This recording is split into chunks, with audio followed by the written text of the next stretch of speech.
Jerry Spinelli. Oh, Jerry's been here. That's great. Yeah. Have your paths crossed with him? Uh-huh. Yeah. He's a friend. Yeah. So he's a great guy. Great guy. Yeah. I've since written on other subjects and countries and other things as well, as long as it has that element of personal passion. Another one, baseball. I'm a baseball nut. So I have a baseball book because I wanted to write about baseball. But Greg doesn't like baseball. Well, we could go off on a whole... Let's! No, okay, right. All right. Oh, I'm telling you, I have stories. Well, my book is called Keeping Score. I grew up a Cubs fan. Okay, very, very difficult thing to be. Okay. They last won the World, not this year, right? But they last won the World Series in 1908. You know, so one of the sports writers supposedly wrote about them.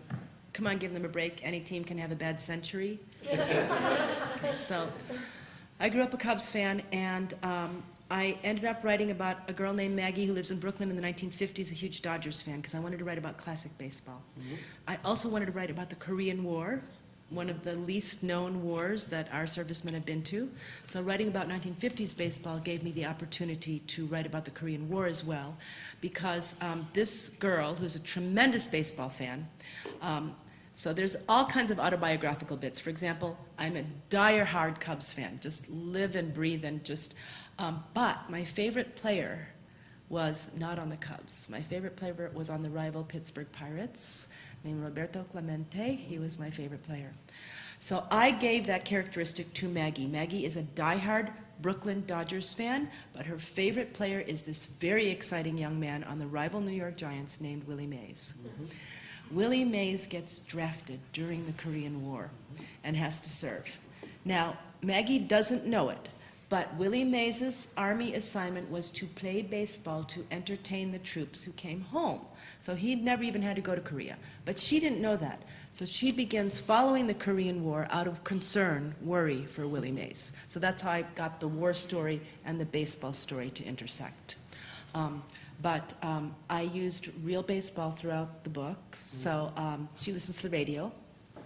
This is going to be just a story for him, okay? You can talk among yourselves if you want. All right. So, all right. The announcer's going to be Russ Hodges, right? Okay. This is. I ended up not with Russ Hodges, but yes. Okay. So she's listening to baseball games because I want to use fact-checking. Right. I wanted to use real baseball in the book, and one of the games she listens to is Willie Mays The Catch. You know, Vic Wertz and Cleveland Indians 1954 World Series, right? Willie Mays. She's listening to the radio. Willie Mays' autobiography says Vic Wertz hit the first pitch. Okay, so there was no count. He hit the first pitch when he made the spectacular catch. Please go. If you're going to, don't do that. Okay. Vic Wertz is a lefty. Yes, you're true. All right. So yeah, he's really okay. So I, as a researcher, I need a second source. Even Willie Mays' autobiography is not enough for me to confirm, to use. So I look all over the internet, I look everywhere I can find. Everybody says it was the first pitch. But it is clear to me from the sources I'm finding that their source is Willie Mays' autobiography. So it's not another source. It doesn't count. It has to be like a separate, independent source. So I am going crazy. Cooperstown, the Giants, the Indians, I try every old-timey baseball club I can find on the internet. I'm looking for somebody who has a scorecard of that game and kept the pitch count. And my son says, I'm like tearing my hair out. I'm going to have to not have her listening to the radio, and of course she'd be listening. All right, so my son says, Mom, you are never going to find a scorecard.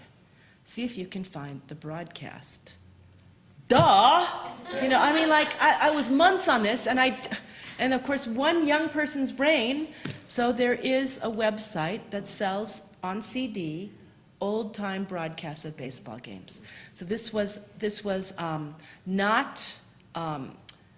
the Radio America or something like that. It was another announcer, okay? But I'm listening to the game, okay? And he fouled off the first pitch and then hit it. So the count was 0-1. Willie Mays' autobiography was wrong. Everybody was wrong. When I listened to the live broadcast, I got the actual real count. So I wrote to everybody because the Giants had said to me, he hit the first pitch. The Indians said to me, he hit the first pitch. And they clearly were all getting it once again from Willie Mays' autobiography. So I wrote to all of them, I never heard back. but I just felt really vindicated. So. Anyhow, that's a horrible story for anybody who doesn't care about baseball. But No, but here's what happens. I'm a member of the Society of American Baseball Research, and they would pick up on that, as they have on the Ken Burns when he did that masterful baseball. There's a whole chapter in one of the Saber things on all the errors. wow. These guys spend time on it. Yeah. So this when you were batting with words like Yes. this? It's like this? It's making sense to me because I got a letter. I got a letter from a gentleman who said, I read every fiction baseball book I can get my hands on that has to do, every book, period, about baseball, and I find the mistakes. Okay, so he must be one of these guys. So he wrote to me to say, I have read your book and I did not find a mistake, but I am going to be reading it again. So I felt very flattered, that You he should, said, because yeah. they're yeah. serious about So, this. yeah. And of course, your answer is always, well, it's historical fiction. Yes, but it is. But Yes, I that- wanted the baseball to be real. Yeah. So, yeah. So there's only a couple places in the book where she's listening to a game and I actually have to know every pitch and, what the count was and so forth. There's only a couple places. Otherwise, I could use box scores and stuff that was in the paper. But where she's listening to a game, I had to have the pitch count. So Ernie Banks, what's he mean to you? The Cubs will shine in '69. He had a little verse every year for that. Every year that the Cubs were terrible, he had a little verse for it. But yeah, and the stuff when you're young, a lot of it sticks in your head the way it doesn't anymore. So Jack Brickhouse, Kessinger, Beckert, and Banks, the infield third to first. Glenn Beckert hit I think 283 that year and was the hardest man to strike out. It was very difficult. But I raised a little boy. We started out in Brooklyn. And he became a passionate New York Mets fan. So I'm now a New York Mets fan, and that was really, really difficult for me. So how do you cope with this 1969? You just talked about Ernie Banks. You're not in '69, kidding. because that was It was a devastating year if you were a Cubs fan.